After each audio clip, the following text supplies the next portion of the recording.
To become a customer on the Food Hub, it's very easy. You go to SJIFH, like San Juan Islands Food Hub.com, and you click a button that says, I want to buy, and you tell us what island you're on and you're off to the races. There's a weekly market cycle with a shopping period from Thursday to Sunday. And then on Mondays, the producers harvest or prepare their goods and deliver them for inter-island transport. And on Tuesdays, we pack orders for all those customers to pick up at a central point on Lopez, Orcas, or San Juan. And people just wait in their cars and give us their names, and then a volunteer brings out the groceries. So we're able to minimize contact, which is important for everyone's health right now. And we're able to deliver a really full array of foods. We've got meats and cheeses, all kinds of vegetables, berries, flowers, condiments, ramen kit dinners, desserts, and all kinds of options to stock up your freezer for later, like lamb shares and boxes of mixed meats and cut flowers if you just need a little beauty in your life right now. The idea of a food hub is to strengthen local food networks by connecting customers directly to farmers and other food producers. This is happening all over the world, and we've been hoping to launch one in the San Juan Islands for some time now. Think of it as an online farmers market with the added convenience of single money transaction. You go online and you can see goods from farmers all over the San Juan Islands in our case, and you can put what you want in your shopping cart and pay with a credit card and pick it all up once a week. We've long seen the need here for a coordinated inter-island distribution of locally grown food. No single island is large enough as a buying pool for many farmers to really be able to grow their operations and make a living at farming. That's very challenging here with our particularly high costs of doing business in agriculture. So our original aim has been to try to build a wholesale market to help move those products into our restaurants and our co-ops, our grocery stores, even our schools, by making it easy for buyers to see exactly what's available and to purchase from multiple growers at the same time to be able to fill out the quantities that they might need. We've been in the planning phase for several years. We've watched the neighboring Puget Sound Food Hub grow very successfully during that time, and they send quite a lot of their product into the islands. We've been hoping to kind of take back a little of our own turf there and be doing for our farmers what they've been able to do on the mainland. Then COVID-19 happened this spring, so just as we were about to try to launch this wholesale market, suddenly there was no wholesale market. Restaurants were closed, resorts were not going to be opening, grocery stores were limited in how they could function, the farmers markets were not happening. We had a lot of food producers in sudden dire straits.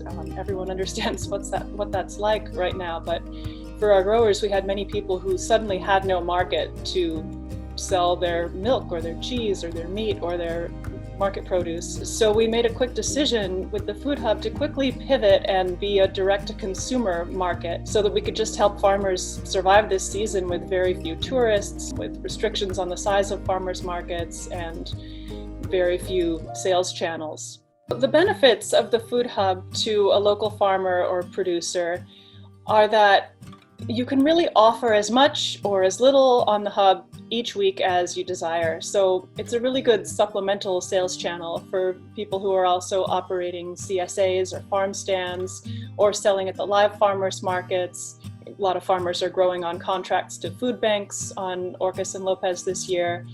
It's a really good side hustle to help make up some of those sales that aren't happening to restaurants and other channels.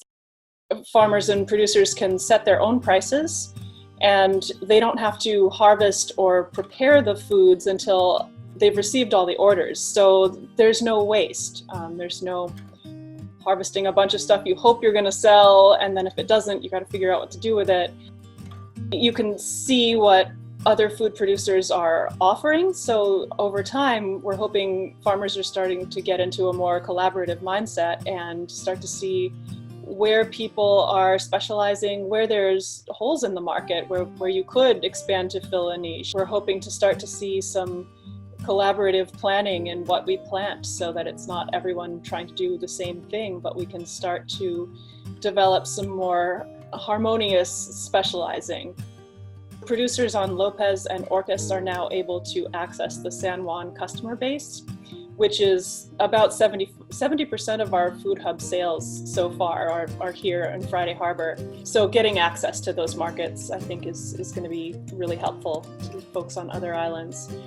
Not all the producers on the Food Hub are farmers. We have restaurants, we have specialists in prepared foods like jams and tortillas.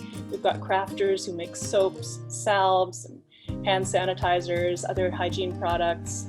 And it's been really exciting to customers to be able to access tastes that they've enjoyed on neighboring islands while they're staying home to protect themselves and others now.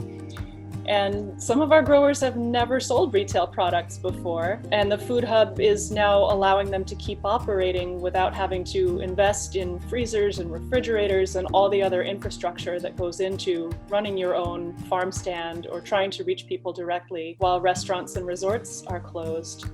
They're not having to build a customer base from scratch because we can bring it to them through the Food Hub. So that's been really great for a lot of folks in the islands.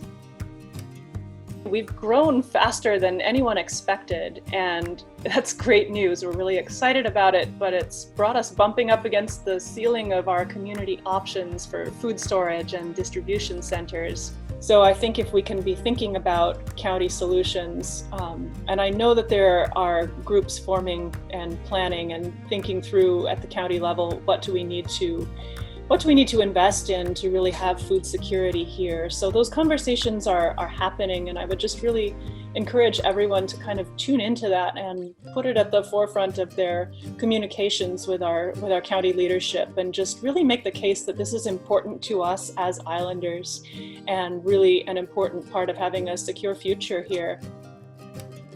The Food Hub needs funding quite badly.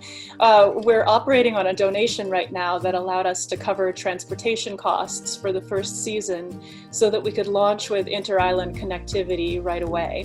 And because we viewed launching the hub as a pandemic emergency response, we've made initial participation free to producers, and we stripped down the customer costs to where we're just covering credit card processing fees right now.